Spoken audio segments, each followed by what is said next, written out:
They're really not happy with the composition of it, even after the reshuffle that took place in the swearing in that we saw on Wednesday. And the real anger that's being directed down there by the protesters is towards the Prime Minister, Ahmed Shafiq, who they feel is really just an extension of the old guard, because you'll remember that Ahmed Shafiq was in fact put in place by Hosni Mubarak after the protests began, but before Hosni Mubarak stepped down. So he's seen as Hosni Mubarak's man. He never spoke out against Hosni Mubarak at that time, although the statements that we've been seeing from the transitional government, certainly in the last 24 hours to try and pacify the street, is that they understand the needs of the people. They understand why they have no trust in the system, but that they need time to enact the kind of changes that the people are asking for. And this is going to happen every Friday, is it not? That's what they're saying, that's what they're promising. In fact, the chant right now is that we will not leave until Shafiq leaves. And there has always been a call that every Friday should mark the revolution. But we were expecting that perhaps as the Fridays go by and as the revolution, if you like, moves on to the rest of the region, that we'd see some protest fatigue. But you can see by those pictures there that Egyptians, they're really not going anywhere, and they feel like this is really the only way in which that they can put pressure on the military council and really ask for their demands. There aren't any elections that have been called for yet, no precise date given for those elections. So the only way for them to really have any power is through these gatherings and through these public demonstrations. Is it a positive sign that we've not seen anybody try to hinder these demonstrations, whether in an official or unofficial capacity? Yes, indeed. And I think that what we're seeing today is the military police really out in force rather than the regular police, the black-clothed policemen who are so unpopular here in Egypt. And that's definitely an indication that the military structure and those in command have an idea and have a sense of just how quickly things can turn if indeed the people feel like the police officers, the normal police officers that have become such a symbol of the Mubarak regime and of corruption, are out on the streets. So there's definitely an idea here that those in charge do understand the people, they do understand their needs, and that they need to, yes, maintain the peace, but also give people that release, allow them to make their demands and make them in this way like you're seeing on your TV screens right now. Shireen, you've been monitoring the country during the revolutionary ouster of Hosni Mubarak. You've been there and, of course, now in the aftermath. And there were all forms of political players coming to the fore and stating their case, from the Muslim Brotherhood to the Kefaya movement to some other organizations, political parties like Wafd, etc. What have they been up to since Hosni Mubarak stepped down? I think one of the most interesting things that we're witnessing now, and what we'll witness, I think, in the coming months, is just how civil society flourishes and how those parties that you mentioned there really try and regroup. So no one particular party is necessarily trying to capitalize and gain ground over the others right now. We're really looking at the beginning of pluralism in this country. The Muslim Brotherhood have tried to allay fears that are amongst certain members of the population, even other states beyond Egypt, that they're trying to hijack the revolution. They're saying that they won't field a presidential candidate. They have formed a party called the Freedom and Justice Party. They're saying that, yes, it will be in accordance with Islamic law, but on the other hand, it will have a wide base. Everyone is welcome in it. So what we're seeing really is just the beginnings of this flourishing. And I think that in the coming months, it will be very interesting to see how these parties make a stand and what kind of leaders emerge out of them. Shireen, thanks for that, for the moment live from Cairo. Shireen Tadros, they're monitoring events there as people take to the streets of Liberation Square. Let's go back now across the border to Libya. Thousands of Libyans have also been flocking to the border with Egypt. But he's actually on the Egyptian side of the border, just at the gates. Jamal Shayal joins us from Saloum, just inside Egypt. He's been there for quite a few days now. Jamal, sample the atmosphere for us, and what have those Libyans been saying to you who are at the border? Well, Imran, the atmosphere here is very quiet. It's been the quietest it's been for the past 4 days. If you look behind me, there's just a handful of people there. They're waiting to try and greet and meet anyone who comes across from the border. possibly because a lot of those on the other side of the border have been busy with Friday prayers, and therefore maybe people are waiting until prayers had finished and then they will start their movement, or possibly because already more than 25,000 people, according to officials here, have crossed this border, and therefore the numbers are decreasing. The Libyans I have spoken to here today are continuing in their sentiment towards a free Libya, as they put it, in their opposition towards Gaddafi and in their defiance to what they say has been possibly the most brutal crackdown against political dissent since Saddam Hussein's era in the region. They still continue to call on the international community for some sort of support, particularly the humanitarians here. And there are Red Crescent people here, there are non-governmental organizations and Egyptian volunteers who are trying to create some sort of humanitarian corridor of relief for the other side of the border, and say that they have been hugely disappointed by the response in terms of at least the humanitarian response from the international community.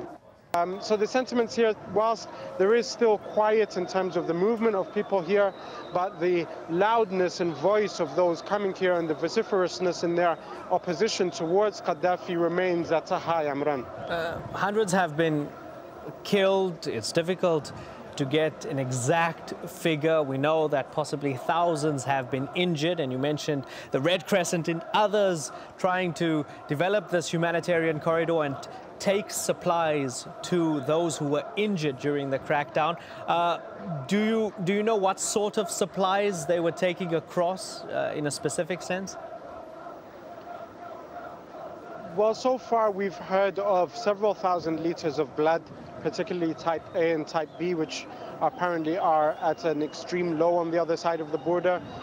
We've had bandages, we've had some requirements for operations. I'm obviously not a medical man, so I can't go into the exact details, but what we're hearing is that this is just a fraction of what is needed. And the people I'm speaking to, particularly the volunteers, a lot of these are unpaid Egyptians and Libyans who live in Europe and the United States, who've made the journey and set up camp here in Egypt to try and relieve those on the other side. And they're saying that this is not even a fraction of what's required on the other side. And the message is very simple from them, is that were this catastrophe or crisis taking place in, let's say, a non-Arab country, possibly or probably the response from the United Nations would have been a lot swifter. And this is essentially the crux of their message and their disappointment towards the community. So they've taken as much as they can gather. I mean, there's donation boxes inside the city, Saloum, the small hospital. And this is actually more of a town, Saloum is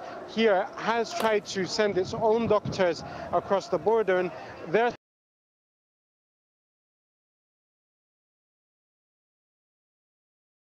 and the cry and plea continues for more reinforcements from across the world.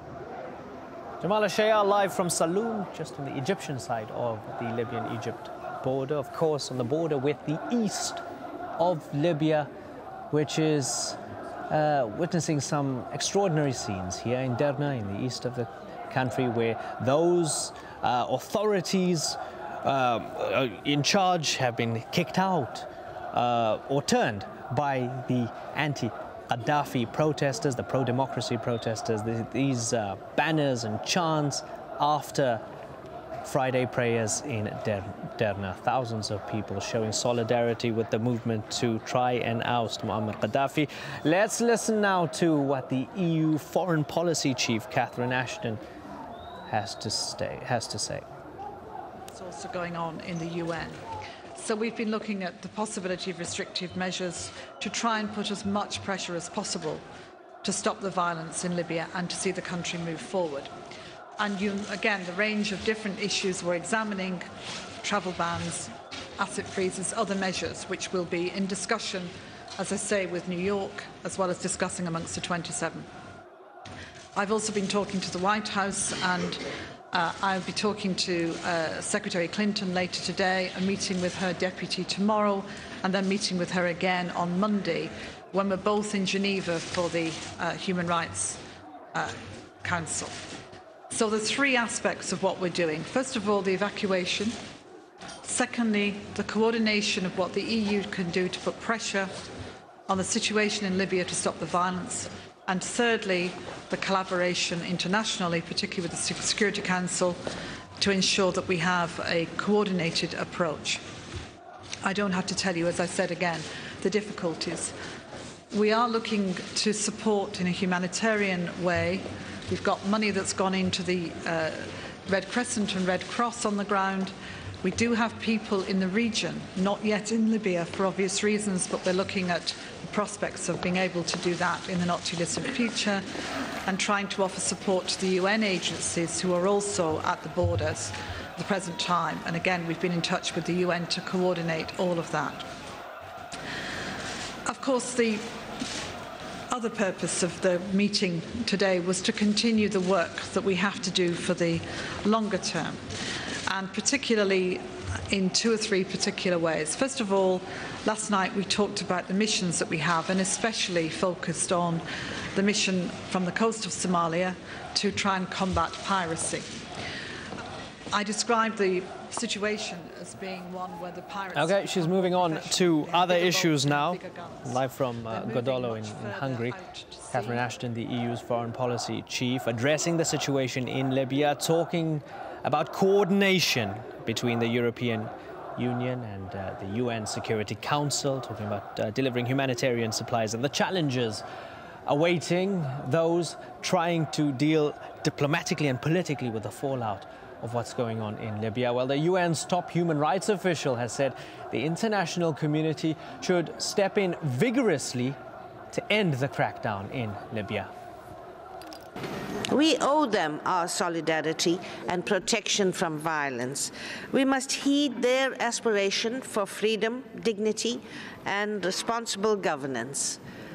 Far from being manipulated by external forces, their protest is a display of people's power, an exercise of direct democracy that deserves and commands international respect and support. These are pictures from Benghazi, tens of thousands still on the streets. It's a beautiful coastal picture. We've seen wide shots of tens of thousands during Friday prayers and in the aftermath, showing scenes of celebration and also solidarity with the west of the country, which is still in the control of Muammar Gaddafi. These pictures on the right-hand side from Derna. Let's see if I can read what that banner says. We are one tribe called Libya, and one capital is Tripoli.